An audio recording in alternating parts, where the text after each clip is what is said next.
누구에게나 마귀가 있다. 일생 동안 내가 싸운 마귀 중 가장 고질적인 것은 낙담이다. 천성적으로 나는 낙천적이고 열성적이다. 긍정적인 태도를 지니려고 애쓴다. 하지만 때로 좋지 않은 일이 생기면 아주 낙담하기도 한다. 그런 일이 생기면 내 마음속 반대편 목소리가 음량과 강도를 높이고는 자기 비판적이고 부정적이며 시리에 빠뜨리는 생각으로 나를 미치게 하기 시작한다. 부정적인 생각이라는 이 하강 소용돌이로 일단 미끄러져 들어가면 빠져나오기 어렵다. 누구나 수시로 자신을 거꾸로 뜨리는 자기만의 마귀가 있다는 점을 우리는 모두 알아야 한다. 이 마귀는 종종 주의라는 이름을 달고 있기도 한데 여기에는 자기중심주의, 완벽주의, 물질 만능주의, 알코올 중독, 인종차별주의, 성차별주의 등이 있다. 아니면 마귀는 조급함이나 남을 판단하기, 게으름, 무관심, 오만, 화를 못 참기, 지나치게 비판적으로 굴기 같은 사소한 죄이기도 하다. 나는 마귀를 알고 분명하게 식별하는 일이 아주 값지고 유용하다는 것을 배웠다. 그렇게 하지 않으면 마귀는 우리가 무슨 일이 일어나는지 깨닫기도 전에 우리 삶을 쉽게 쥐락펴락한다. 잘못된 점을 알지 못하면 잘못을 바로잡기 힘든 법이다. 고통을 겪은 후 내가 알게 된 점은 시련이 닥치면 어김없이 마귀가 나타난다는 것이다. 마귀는 전쟁에서의 적군처럼 우리가 가장 약한 시기에 가장 약한 영역을 가장 반격하기 힘들 때를 기다렸다가 공격하는 듯하다.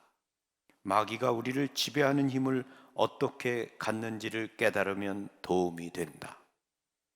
우리는 혼자 힘으로 다 알아서 할 수 있다고 생각하려는 탓에 이것만 해도 자신을 낮추는 고백이다. 따라서 우리는 도움을 청하려면 무엇을 해야 할지 또는 어디로 가야 할지 알아야 한다. 이미 시인했듯이 내 마귀는 낙담이며 나는 암과의 전쟁에서 이 마귀와 부단히 싸워야 했다. 의사를 만나러 진료실에 가면 한 번 꼴로 낙담할 이유만 더 늘어나는 상황에서는 낙담하기 아주 쉽다. 나는 암 자체보다 암 치료로 더 낙심했다. 치료를 받는 동안 더 심한 고통을 겪는 데다가 지금껏 치료를 받아도 낫지 못한 까닭이다. 낙담은 정말 맥 빠지게 한다. 이런저런 병과 싸워본 사람은 병이 악화되면 얼마나 힘들고 허탈한지 의사를 만나러 진료실에 가면 한 번 걸로 낙담할 이유만 더 늘어나는 상황에서는 낙담하기 아주 쉽다. 낙담은 정말 맥 빠지게 한다. 낙담이 나의 약점이자 나의 마귀인 것을 알고 있기에 나는 가만히 있으면 안 되겠다고 생각했다. 저항 세력과 특급 보루를 구해야 했다. 나에게 그 저항 세력과 특급 보루는 신앙이다.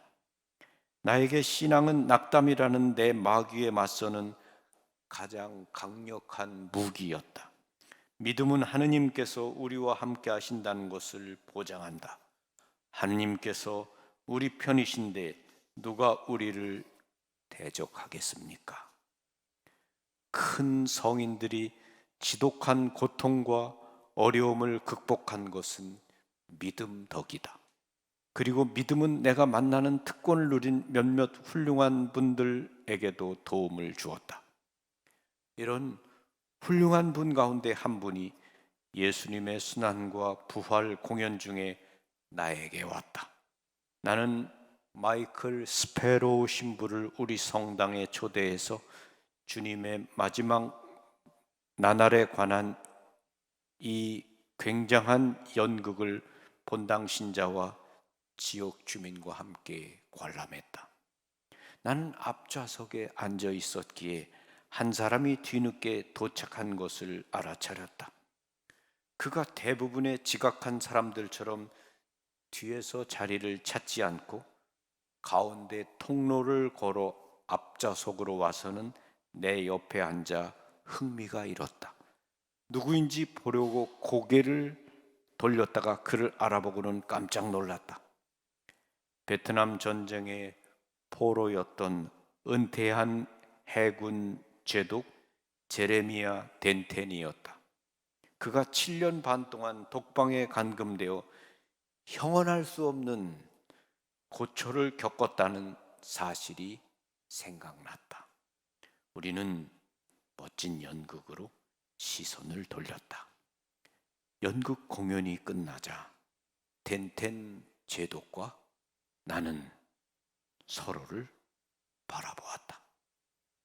제독은 눈물이 그렁그렁해서는 예수님의 순환과 부활을 주제로 한 이 연극에서 얼마나 감동했는지 말했다. 나는 그가 7년 반 동안 예수님의 모진 고통을 함께 나눈 사람임을 이해했다. 그는 이와 유사한 괴로움과 고통, 고초를 겪었던 것이다. 그때 죄독은 이런 말로 나를 놀라게 하는 동시에 뭉클하게 했다. 짐 신부님이 암으로 고통받는다는 것을 알고 있습니다. 신부님께 해드리고 싶은 말이 있군요. 그런 다음 덴텐 제독이 해준 이야기는 아직도 나를 북돋아준다.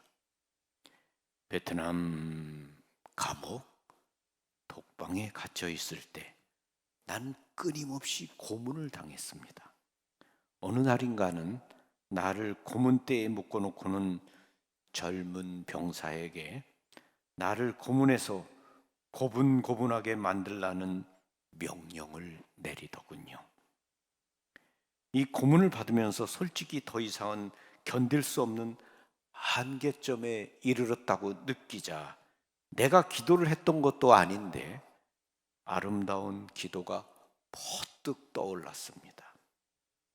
예수 성심께 제 생명을 드립니다 라는 기도였지요. 그래서 나는 그 기도를 되풀이하여 바쳤습니다. 그 기도를 거듭해서 바치자 내가 진짜 주님께 내 생명을 바치고 있는 듯 했어요. 그러자 주님의 평화가 포근한 담요처럼 나를 덮어주어서 더 이상 아프지 않고 평화롭기만 했습니다. 고문하던 병사가 내 얼굴에 나타난 이 변화를 보고는 고문을 멈추었습니다. 그는 지휘관에게 가서 죄송하지만 저는 못하겠습니다 하고 말했지요. 그러자 그들은 나를 감방으로 되돌려 보냈습니다. 그날 이후 나는 예수 성심께 제 생명을 드립니다 하고 그 평화의 기도를 꾸준히 바쳤습니다. 난 덴텐 제독이 들려준 놀라운 믿음 이야기에 너무나 감동받아서 그에게 말했다. 제독님, 예수님이 바로 지금 제독님을 통해 저에게 말씀하시고 있다는 생각이 듭니다. 그 기도를 매일 바치겠다고 약속하지요. 내 눈을 똑바로 들여다보며 그가 대답했다.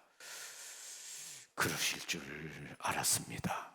신부님, 그 기도를 바치면 고통을 적 적게 겪느냐, 많이 겪느냐, 오래 사느냐, 얼마 못 사느냐 하는 것은 개의치 않게 될 것입니다.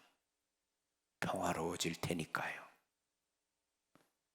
그때 이후 나는 날마다 하루 온종일 그 기도를 바친다. 가끔 암으로 괴롭고 몹시 외롭다고 느낄 때 나의 한계점에서 나는 그 기도를 기억한다. 예수 성심께 제 생명을 드립니다. 이것은 내가 평생 낙담할 때마다 거기에서 빠져나오기 위해 애용해온 방법이다. 두려움이나 걱정이 나를 덮친다고 느끼면 그런 일은 불치병에 걸린 사람에게는 다반사인데, 그럴 때마다 나는 그 기도를 바친다. 예수 성심께 제 생명을 드립니다. 예수님, 당신께 의탁합니다. 그 기도를 주문처럼 여러 번 반복해서 바치면 내 믿음이 어떤 근심이든지 막아주는 것을 서서히 느낀다. 예수 성심께 제 생명을 드립니다. 성경은 말한다. 무엇보다도 믿음의 방패를 잡으십시오. 여러분은 악한 자가 쏘는 불화살을 그 방패로 막아서 끌 수 있을 것입니다. 믿음은 두려움을 사라지게 한다. 자신의 마귀, 자신의 약점을 식별하는 일이 누구에게나 중요한 까닭은 약한 고리 하나가 참 고통의 순간에 그 사람을 나락으로 떨어뜨릴 수 있기 때문이다. 우리는 자신의 마귀를 아는 은사를 주십사 청하는 기도를 바쳐야 한다. 자신의 마귀를 알고 나면 자신의 약점을 보강해 줄 것을 식별해야 한다. 믿음은 우리의 방패도 될 수 있다.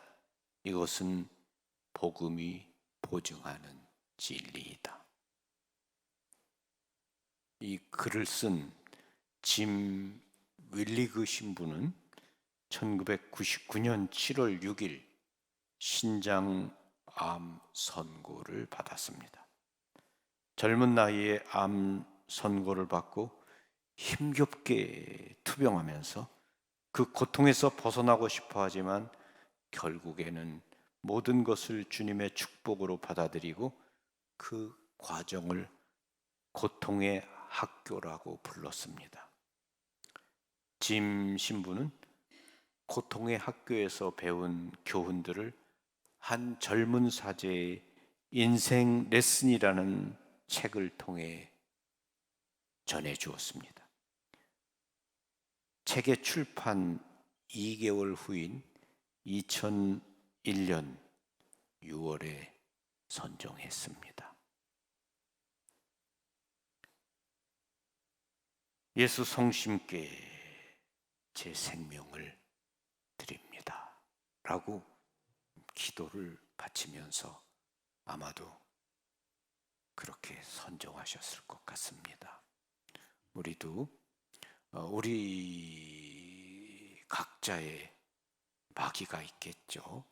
신부님이 말씀하시는 것처럼 내 마귀를 잘 식별하고 그 마귀를 물리치고 대처할 수 있는 방법, 그러한 믿음을 우리가 가져야 되겠습니다. 아멘. 평화를 빕니다. 감사합니다.